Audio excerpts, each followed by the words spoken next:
Good evening, comrades. Because, of course, on this Socialism Saturday, we're not comrades.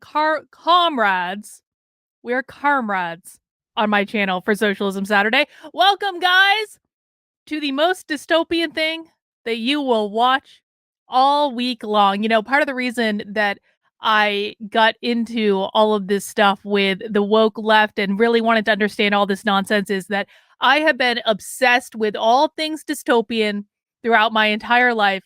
Little did I realize that those crazy things that I would read about in like 1984 or Fahrenheit 451 or any of the or Brave New World or any of those other books, little did I realize that those things are real and they are happening right in front of us in the real world right now. And Socialism Saturday is a time where we talk about it and we watch it. What does woke mean? Woke means authoritarian. Authoritarianism can exist on the left. Authoritarianism can exist on the right.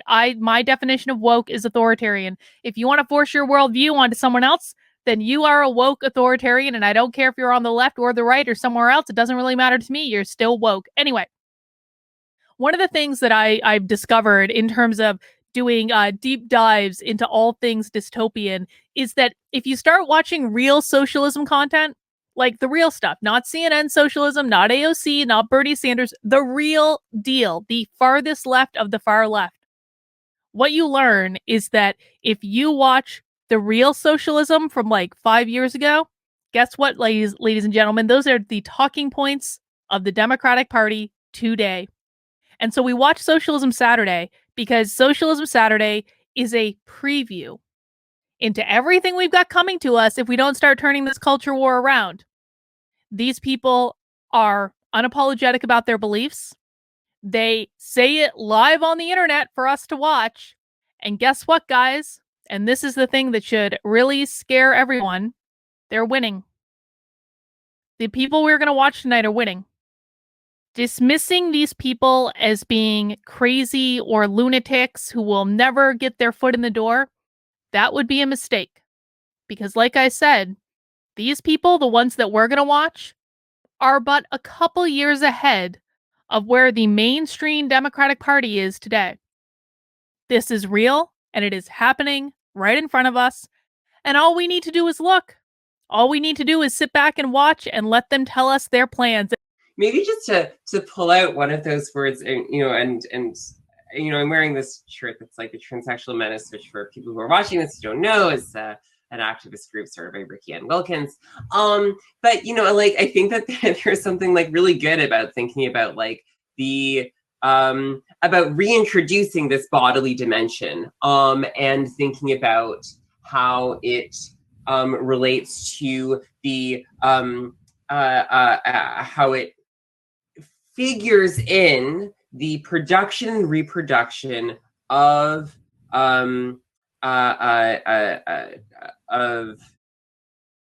social particularity and difference that, as Elle notes, furnishes capital with the tools for unequal for the ideological and legal and material unequal distribution of labor, of access to resources, of availability to being disposed of or incarcerated or deep. It just got really loud. So basically, are they basically saying, and I'm looking to the chat to confirm this because I think my brain went blank there for a second. Listen, I still get confused by socialism too. Are they basically saying that, are they basically making the argument to get rid of the gender binary because the gender binary reinforces inequality? I'm pretty sure that's what it was. Like, if I was to sum it up, we have to get rid of the gender binary because the gender binary encourages the unequal distribution of resources, and that's why we have to get rid of gender entirely. And they're blaming capitalism for the gender binary because the gender binary not only reinforces capitalism, the gender binary was caused by capitalism to unevenly distribute resources. See, sometimes if I'm quiet for a while, I'm listening and I'm trying to process so I can translate. I think we got there. Ryan says the weak-minded teaching the weak-minded, like how to brainwash the weak mind. Well, Ryan, again, like, you guys have got to stop underestimating these people. These people are winning. These people are winning. These people are driving the talking points of the people who have taken over every major institution in our society. And so I think it's fine, and I do understand what you're saying, but, like, you really need to understand that these people are winning. Oh, the one on the bottom right has a PhD from Princeton. Oh, does that surprise anyone? No, it doesn't surprise me at all. Not at all, not in the least bit. Inequality as imposed by capitalism is bad. But remember, guys, and I just want to hang on, my needles fell out of my knitting, hang on. But just remember that the real goal of this is not to create a more fair and just society. The real goal of getting rid of the gender binary is to abolish the family. Because abolishing the family is one of the cardinal things that these people want to do, literally written about in the Communist Manifesto, in order to create their little Marxist utopia. These people never tell you what they're really trying to do, but you have to kind of read their stuff and read between the lines. Recorded or put in a box, right? And then also it discloses certain dimensions for, like, it discloses certain dimensions for our political and social lives that we can think about, like, how do I intervene in this? How do I act upon this? And so that, which is one of the reasons why I like the word transsexual. It's one of the things that I got, Jules, from your essay.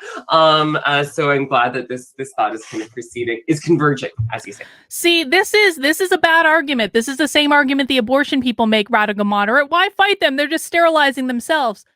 No, they're not. No, they're not. These people don't have need to have kids in order to perpetuate the ideology.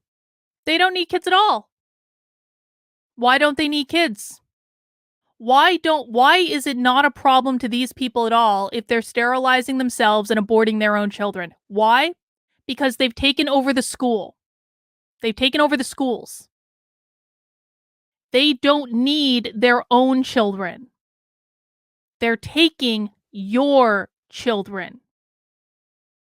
It makes no difference at all if these people are having kids. No difference at all.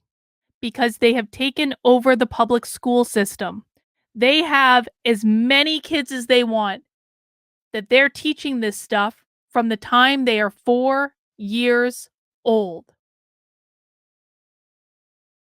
Let that sink in. Radical moderate, you're not understanding what I'm saying. They don't need children of their own. They're taking yours. It is not true in any way that this ideology will sterilize itself out of existence. It is not true in any way. Because they own the public schools.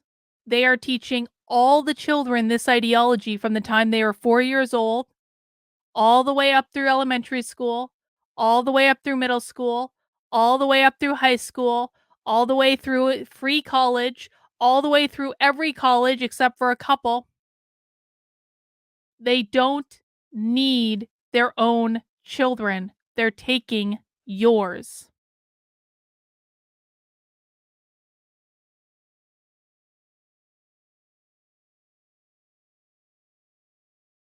All teachers are these folks. Oh, hang on. Hang on. 1 second, guys. I don't know they've got some weird sound going on my phone, on my laptop. There we go. Sorry. I had another tab open that had like Ben Shapiro on it or something, and Ben Shapiro started talking in my ear. I was like, what's going on? I know you guys couldn't hear it, but I did. So Jay Slice says, even as a Democrat, I disagree with abolishing the family, but having a family isn't for everyone. Why are you putting a blanket on teachers? Not all teachers are these folks. Yes, all teachers are these folks. 90% of teachers come from the school of thought that these people come from. because this ideology is infused in the colleges of education. This is how new teachers are trained. Maybe not by these people, but they're trained by people who believe the same things these people believe. And they're taught in the colleges of education to teach that in the classroom. 90% of teachers. A lot of these people are useful idiots. They don't know what they're doing. This is what they've been taught by the people that they trust. But that is what they're doing. They may not realize it, they may not mean to, but that is what they're doing.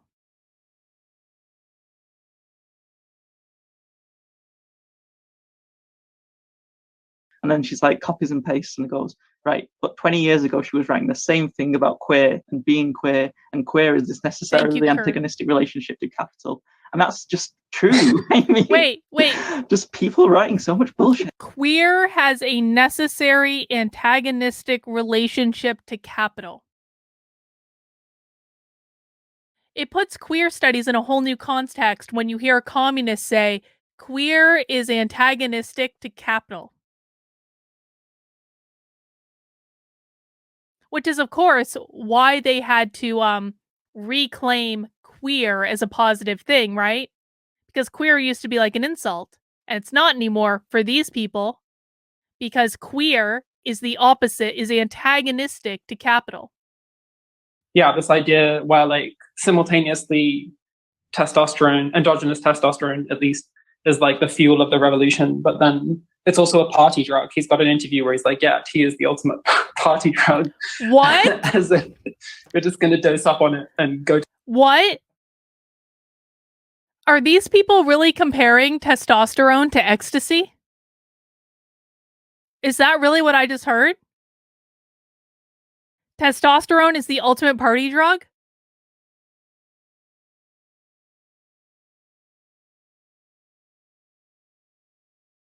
Wow.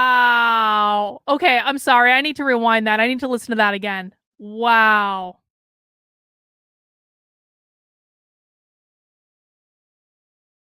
This is the type of information you find on Socialism Saturday, guys. I know we have to go through a lot of boring bits. We have to go through a lot of confusing bits.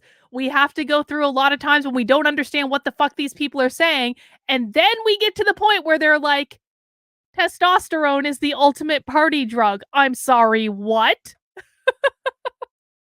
I don't think either Al or myself had planned we're going to be like, oh, we're going to have this new collection about transgender Marxism, which is going to be all about how revolutionary trans politics can like replace feminism or come to terms. Oh. You know what I mean? That was not our plan.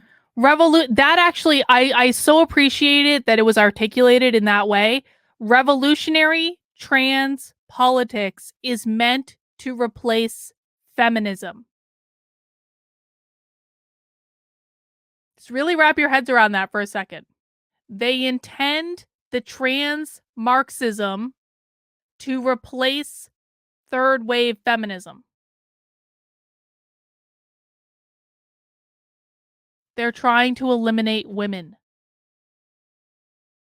They're trying to eliminate women.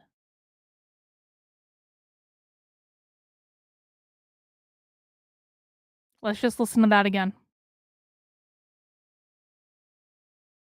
Planning of previously kind of naturalized and elevated orders which feminist movements around the world achieved is clearly like preconditional with trans politics as we know it.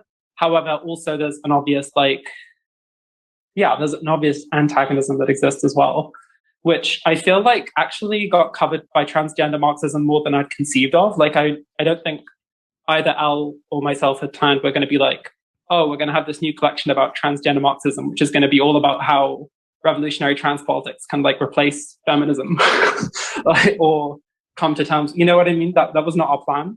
But when we were doing the index is actually when we realized that like loads of chapters are like engaging in radical feminism on different levels and in different ways and making some pretty different arguments.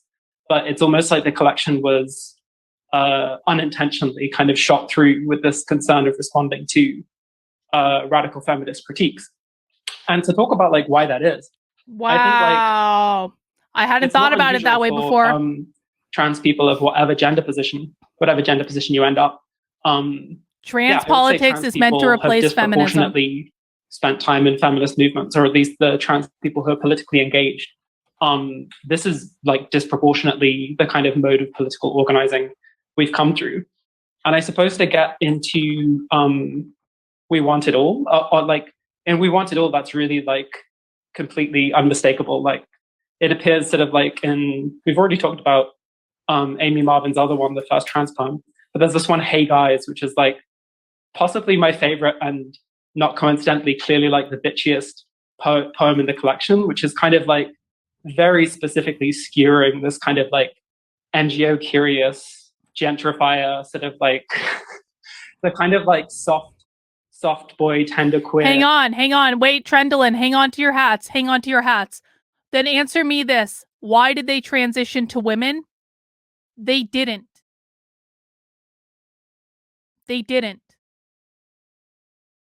Every single one of them is non-binary. I'm pretty sure they're all non-binary. They don't have their pronouns in this.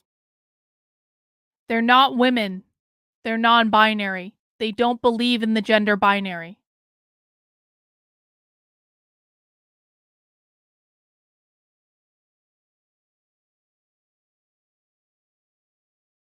Well, the ones who have she pronouns also have they pronouns. So it's like this is why like people are doing this weird like he they or she they.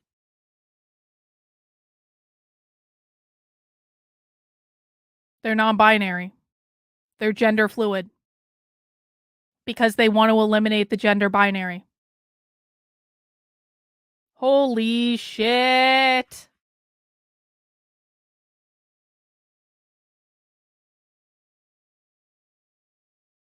Different approaches through which trans radical thinkers have grasped said abolition. For instance, on the one hand, Jules echoed the anti-carceral struggle by pointing to the need and focus the material conditions upon which gender division instead of prisons are built. Kay called for the abolition of gender abjection, I guess in the line of Rosemary Hennessy's point, but foresaw liberatory possibilities in maintaining gendered aesthetic pleasures and expressions. Othoe argues that gender can be abolished while preserving the rights and dignities of people to identify however they like, but while destroying its role in the organization of economic life. I myself have claimed previously that gender abolition implied the collective organization to overcome the material conditions that determine gender identities in the capitalist mode of production, thus socially immiserating the lives of gender-variant people and women. So, how do you think that trans liberation should approach said call for gender abolition and gender abolition fundamentally means abolishing gender. I know this seems overly simplistic, but I want to make sure everyone understands this point. Everything like that, when you're listening to like socialism, you're going to hear the words abolition, liberation. You need to use those two interchangeably. They are liberating, when it comes to gender, they are liberating people from the gender binary. They are abolishing the gender binary in order to liberate people from the constraints of the gender binary, because capitalism exploits the gender binary to lead to an inequitable distribution of resources based on the gender binary. So when you hear gender abolition, they're just trying to get rid of gender. That's it. They want everyone to be non-binary. Why do they want to do that? Because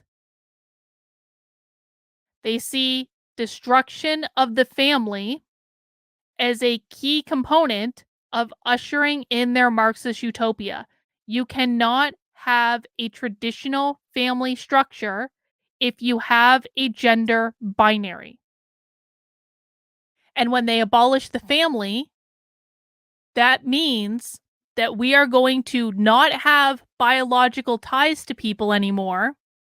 They want all children to be born via surrogacy, just like in Brave New World. Or in 1984, too. 1984 was trying to do this. They called it ArtSem. Do you guys remember how in 1984 they wanted to eliminate the orgasm? Women were refusing to have sex. It was literally called ArtSem. They were trying to make all people born via surrogacy. Because if you eliminate our biological ties to each other, who do we have to rely on but the state? Justin White, this is why they are masculinating women and feminizing men in movies and modern entertainment. I mean, I think that's part of it. I mean, you know, I don't know that that's like all of it, but like I definitely think that they're yeah, exactly. They want the state to be everyone's god. The Giver, yep, they also did surrogacy in The Giver.